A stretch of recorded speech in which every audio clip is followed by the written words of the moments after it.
President Trump has spent some of his time in office at loggerheads with the world of sports. I'm joining the studio of France 24, Simon Harding.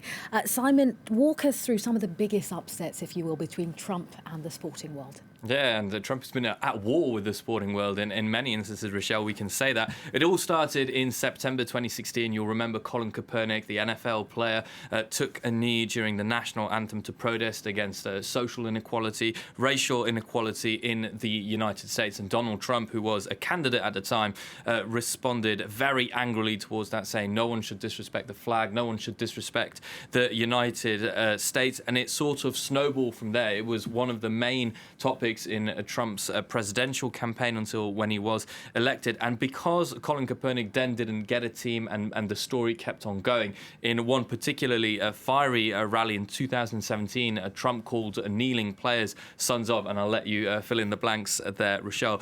But in response, 200 players then responded by taking a knee, and the movement kind of kept growing from there, even though the White House and Donald Trump always kept this very confrontational rhetoric with them, said he would never accept it until May 2020 and George Floyd and all the social, let's say, questions that then developed from there, and where Donald Trump effectively lost that battle with sports stars because the NFL reversed its rulings. Anyone could take a knee from there.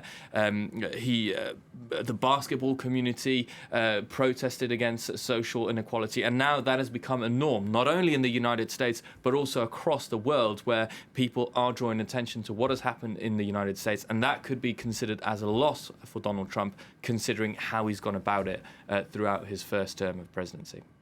Well, if you've been, like many of us, Simon, glued to your screens, you would have seen in the music world Lady Gaga, John Legend supporting Joe Biden on the campaign trail in the last couple of days.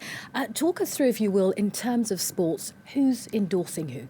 Well, some of the big names that come to mind straight away, and you know, one of the most popular people in the world, probably LeBron James, who of course famously called Donald Trump a bum and refused invitations to the White House, but he's clearly endorsed Joe Biden. We've seen Megan Rapinoe, the women's captain of the US football soccer team, as they say, who has also been, you know, widely outspoken against Donald Trump, not for racism like in football, for example, but more on his what she deems misogynistic approach and things like that. So she's clearly endorsed Joe Biden. A lot of sports icons, as we've mentioned, sports being a very inclusive community in general, have endorsed Joe Biden. But let's not forget that in the past, other sports figures have also, refused to attend White House gatherings with President Barack Obama because they were pro-life, for example, and other things. So it is true that it is perhaps a battleground that most people don't think about, or not,